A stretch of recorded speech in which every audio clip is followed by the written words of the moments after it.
8 ദേവന്മാർ. അവർ സഹോദരങ്ങളായിരുന്നു. അഷ്ടവസുക്കൾ എന്നാണ് അവരെ പറഞ്ഞിരുന്നത്.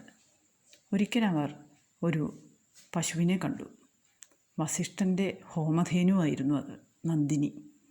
ആരെന്ത് ചോദിച്ചാലും നല്ല കാര്യമാണെങ്കിൽ അത് നന്ദിനി സാധിപ്പിച്ചു കൊടുക്കും. അവരെന്ത് ചെയ്തു? ആ നന്ദിനിയെ മോഷ്ടിച്ചു.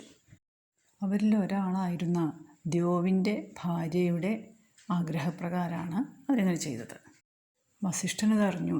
വല്ലാത്ത ദേഷ്യം വന്നു.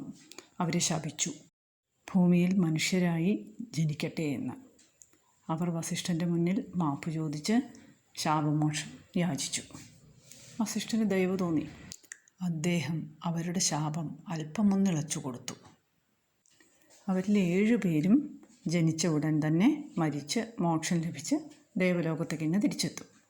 പക്ഷേ 8ാമനായ ദ്യോവ് മാത്രം, കൂട്ടത്തിൽ കൂടുതൽ തെറ്റ് ചെയ്തത് അയാളല്ലേ, ദ്യോവ് മാത്രം മനുഷ്യനായി ജനിച്ച് വളരെ കാലം പല പല കഷ്ടപ്പാടുകൾ അനുഭവിച്ച് ജീവിച്ചതിന് ശേഷം മാത്രമേ മരിക്കൂ.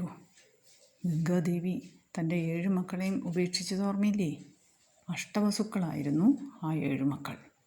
8ാമനായ ദേവവ്രതൻ മാത്രം ഭൂമിയിൽ ജീവിച്ചു. എന്തൊക്കെയായിരിക്കും ദേവവ്രതന് അനുഭവിക്കേണ്ടി വന്ന കഷ്ടപ്പാടുകൾ? നമുക്ക് നോക്കാം.